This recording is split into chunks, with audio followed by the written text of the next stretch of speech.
Character info, the Blight, backstory.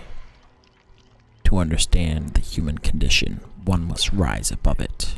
This was the credo of Talbot Grimes, a Scottish chemist whose unrestrained ambition took him to towering heights. As a boy, he was a popular child, bright, charismatic, and unafraid to challenge authority. Yet despite his social graces, he was fiercely independent, spending much of his time exploring the sprawling fields near his town alone.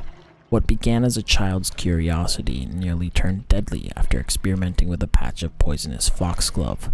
For days he laid in bed dripping with sweat, purging any food that touched his stomach. When he recovered, it wasn't fear that gripped him, but fascination. There was something magical in how a single flower could so drastically affect him. Into his adult years, his ambition developed as quickly as his questionable methods. He attended the London School of Medicine and excelled despite several reprimands. His willingness to push the limits secured him a position with the British East India Company, and within 7 years he was made head chemist. In time, he completed one of his greatest achievements, a chemical that could increase a worker's productivity while reducing their need for rest. He was rewarded with a secret laboratory beneath a prison camp on Dyer Island. There, off the coast of India, prisoners from the Opium War became his unwilling subjects, leading to a drug that allowed soldiers to withstand incredible amounts of pain.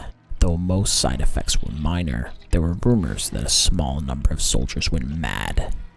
In feral states, they massacred villages, impaling the populace on bayonets, leaving them hanging from trees.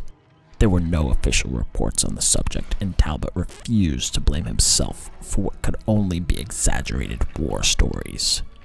Though his callous brilliance seemed unflappable, he was ignorant to the enemies his questionable work had amassed.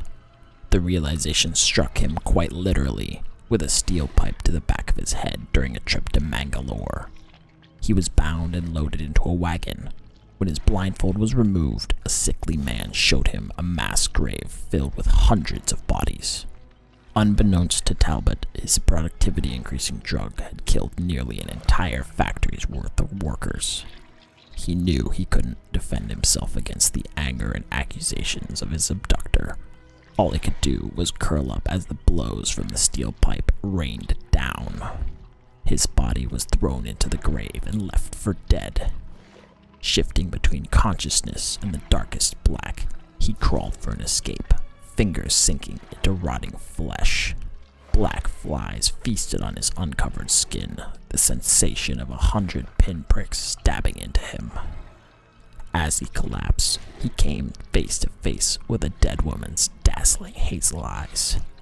Too weak to pull away, he could do nothing but witness his life's work. Then, from the edge of death, he was brought back.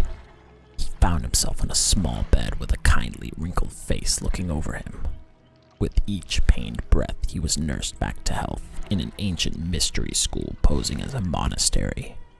In verdant gardens behind tall, assuming walls, monks studied forbidden text, striving to expand the human mind in the search for other dimensions, believing one to be connected to the other. Talbot's knowledge proved indispensable, his mind-altering chemicals integrating seamlessly with theories of neural expansion. He realized then that his salvation was no coincidence. He was plucked from the pit specifically to advance the school's knowledge. He agreed to help until his recovery was complete, being tasked with researching what the monks called the soul chemical, a compound derived from the pineal gland that could open the mind's eye. What began as a favor to his saviors soon became an obsession. Poring over the school's archives of lost texts, he uncovered scientific formulas that confirmed previously unthinkable ideas. He dreamt of ushering mankind into a new period of enlightenment. Perhaps then, the nightmares of hundreds of dead factory workers, and of those 2 hazel eyes, would fade from his mind. As he came closer to a breakthrough, the demeanor of the monks shifted. The gentle smiles they offered were paired with uneasy eyes that quickly darted away when spotted. The polite conversations he was once privy to turned to hushed murmurs. The last thing he would see of the school was the cracked ceiling above his bed, branching like a dendrite through plaster. His next memories were a shattered mosaic of images and sensations: smearing lights, horse hooves on cobblestone, coarse burlap scratching his cheeks, sharp bites into his arm. He awoke ragged and unwashed, splayed on the straw mattress of an opium den. Mind in a dense fog, his first thought was of his notes, the only record of his groundbreaking revelations. He searched frantically, scrambling through the dingy basement, pleading aloud for help. The few other denizens looked up from their hammocks, offering nothing but drug-soaked eyes and apathetic gazes that soon fell into half-slumber. Before he noticed the robed figure appear behind him, a needle plunged into his arm, and the world disappeared once more. Awoken. Again. Each time hazier than the last. He tongued at hollow gaps between his teeth. How long, he wondered. A faint memory returned, the soul chemical. His notes. The verge of a breakthrough. A faraway whisper entered his mind. He fumbled with a stone, sharpening it with shaking hands.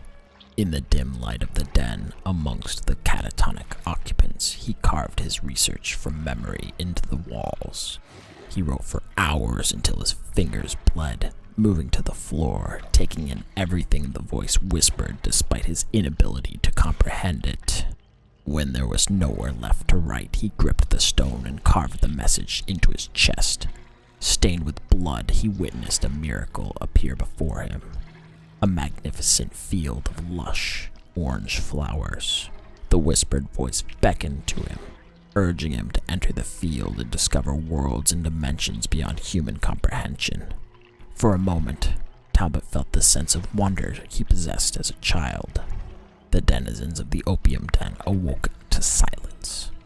The dry scent of smoke still lingering in the air. Shambling out of their drug-hazed fog, they found the stone floor wet with blood, tiny rivulets coursing through the cracks as eyes adjusted to the darkened room.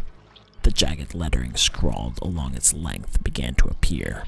Written over and over without end, there was but one single line. Death is only the beginning.